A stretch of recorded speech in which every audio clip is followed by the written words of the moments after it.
chapter 43. We had a tedious ride of about 5 hours in the sun across the valley of Lebanon. It proved to be not quite so much of a garden as it had seemed from the hillsides. It was a desert, weed-grown waste, littered thickly with stones the size of a man's fist.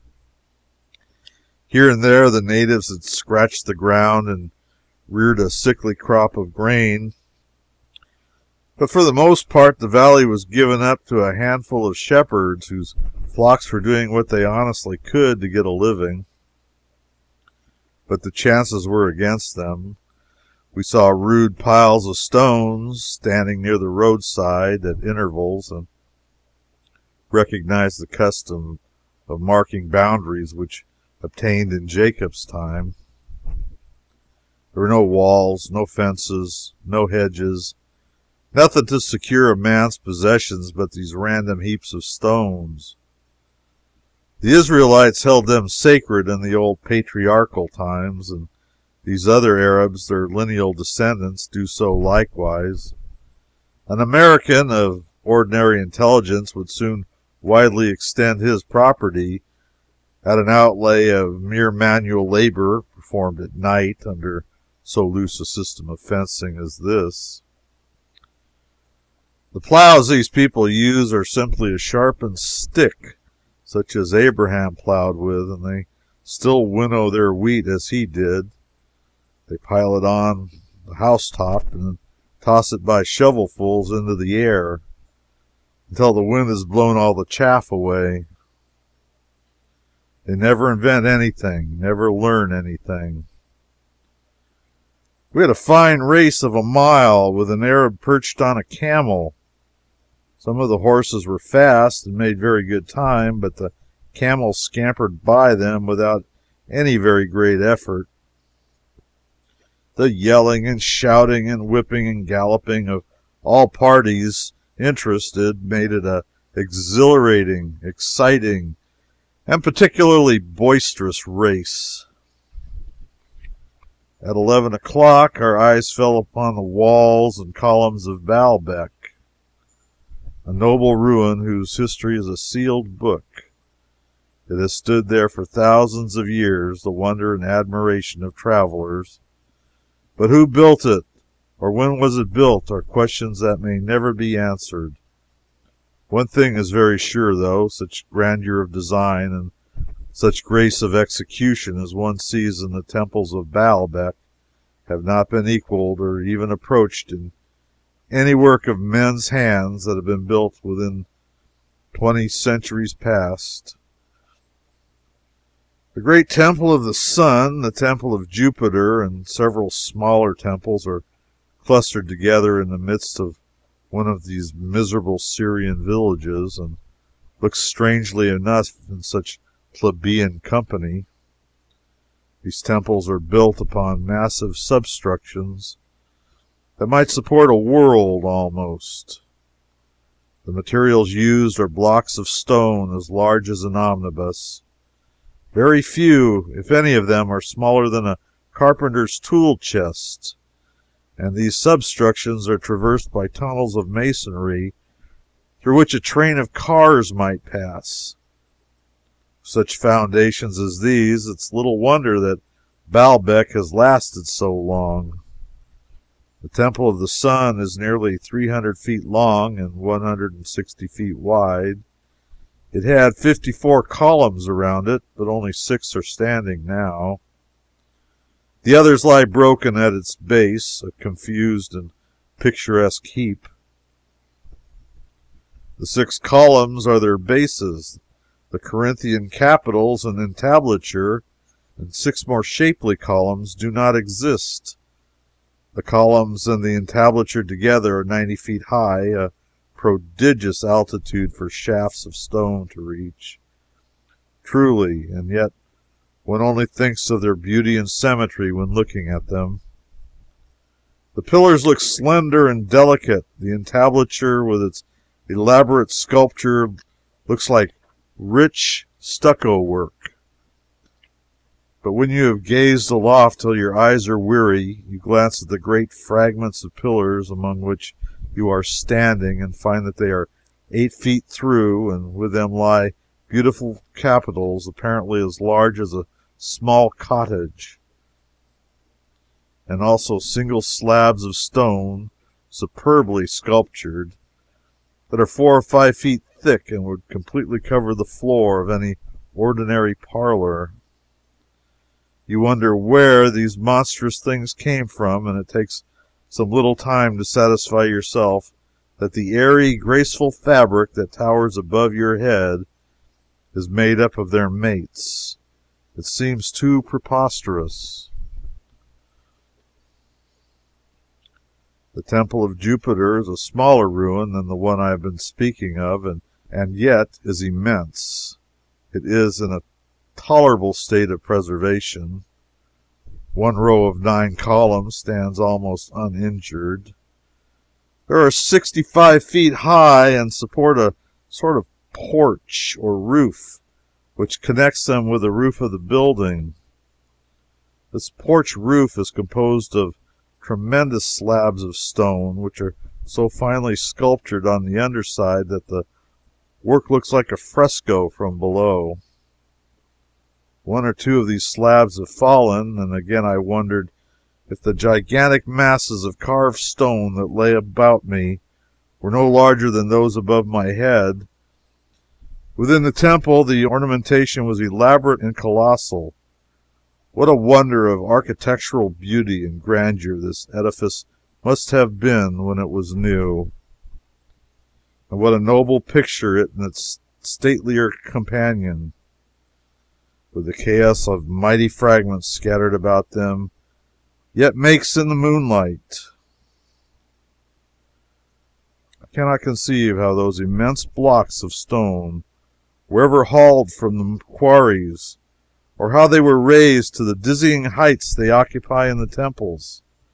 And yet these sculptured blocks are trifles in size compared with the rough-hewn blocks that form the wide veranda or platform which surrounds the great temple.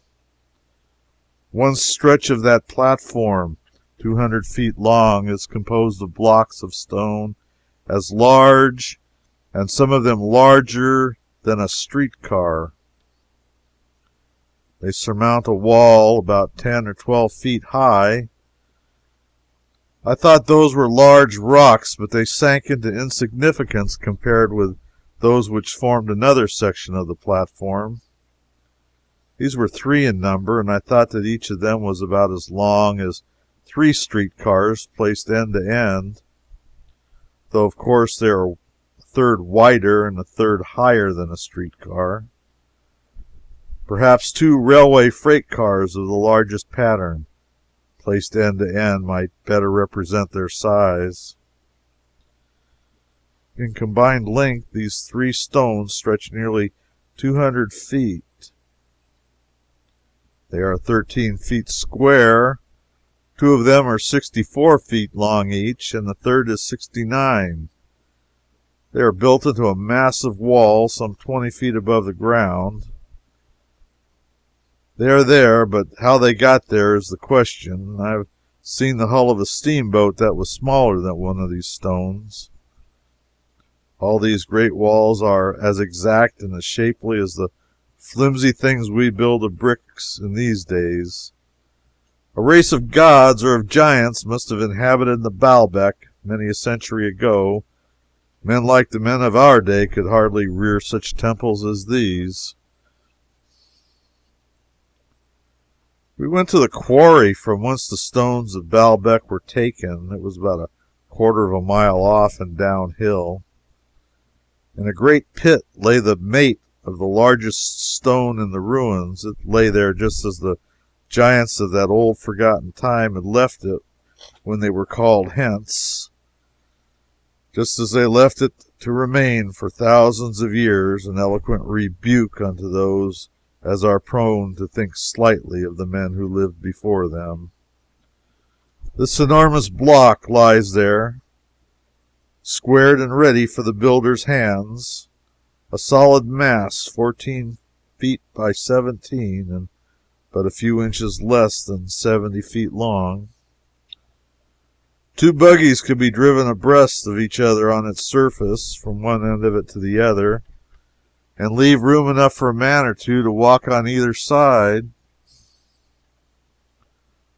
One might swear that all the John Smiths and John Wilkinsons and all the other pitiful nobodies between Kingdom Come and Baalbec could inscribe their poor little names upon the walls of Baalbec's magnificent ruins, and would add the town, the county, and the state they came from, and swearing thus to be infallibly correct. It is a pity some great ruin does not fall in and flatten out some of these reptiles, and scare their kind out of ever giving their names to fame upon the walls or monuments again forever. Properly, with the sorry relics we bestrode, it was a 3 days' journey to Damascus. It was necessary that we should do it in less than 2. It was necessary because our 3 pilgrims would not travel on the Sabbath day. We were all perfectly willing to keep the Sabbath day, but there are times when to keep the letter of a sacred law, whose spirit is righteous, becomes a sin, and this was a case in point. We pleaded for the tired, ill-treated horses, and tried to show that their faithful service deserved kindness in return, and their hard lot compassion. But when did ever self-righteousness know the sentiment of pity? What were a few long hours added to the hardship of some overtaxed brutes when weighed against the peril of those human souls? It was not the most promising party to travel with, and hope to gain a higher veneration for religion through the example of its devotees. We said the Savior, who pitied dumb beasts and taught that the ox must be rescued from the mire even on the Sabbath day, would not have counseled a forced march like this. We said the long trip was exhausting and therefore dangerous in the blistering heats of summer, even when the ordinary day's stages were traversed, and if we persisted in this hard march, some of us might be stricken down with the fevers of the country in consequence of it. Nothing could move the pilgrims. They must press on. Men might die, horses might die, but they must enter upon holy soil next week with no Sabbath-breaking stain upon them. Thus they were willing to commit a sin against the spirit of religious law in order that they might preserve the letter of it. It was not worth while to tell them the letter kills. I am talking now about personal friends, men whom I like, men who are good citizens, who are honorable, upright, conscientious, but whose idea of the Savior's religion seems to me distorted. They lecture our shortcomings unsparingly, and every night they call us together and read us chapters from the Testament that are full of gentleness, of charity, and of tender mercy. Then all the next day they stick to their saddles, clear up to the summits of these rugged mountains, and clear down again, applying the Testament's gentleness and charity and tender mercy to a toiling, worn, and weary horse? Nonsense. These are for God's human creatures, not his dumb ones. What the pilgrims choose to do, respect for their most sacred character, demands that I should allow to pass. But I would so like to catch any other member of the party riding his horse up one of those exhausting hills once. We have given the pilgrims a good many examples that might benefit them, but it is a virtue thrown away. They have never heard a cross word out of our lips towards each other, but they have quarreled once or twice. We love to hear them at it, after they've been lecturing us. The very first thing they did, coming ashore at Beirut, was to quarrel in the boat. I have said I like them, and I do like them, but every time they read me a scorcher of a lecture, I mean to talk back in print. Not content with doubling the legitimate stages, they switched off the main road and went way out of the way to visit an absurd fountain called Figia, because Baalam's ass had drank there once. So we journeyed on through the terrible hills and deserts and the roasting sun and far into the night, seeking the honored pool of Baalam's ass, the patron saint of all pilgrims like us. I find no entry but this in my notebook. Rode today altogether 13 hours through deserts, partly, and partly over barren, unsightly hills, and laterally through wild, rocky scenery, and camped out about 11 o'clock at night on the banks of a limpid stream near a Syrian village. Do not know its name, do not wish to know it, want to go to bed. 2 horses lame, mine and Jack's, and the others worn out. Jack and I walked 3 or 4 miles over the hills and led the horses. Fun, but of a mild type. 12 or 13 hours in the saddle, even in a Christian land and a Christian climate and on a good horse, is a tiresome journey. But in an oven like Syria, and a ragged spoon of a saddle that slips fore and aft and thwarts ships in every way, and on a horse that is tired and lame, and yet must be whipped and spurred with hardly a moment's cessation all day long, till the blood comes from his side, and your conscience hurts you every time you strike if you are half a man, it is a journey to be remembered in bitterness of spirit and execrated with emphasis for a liberal division of a man's lifetime.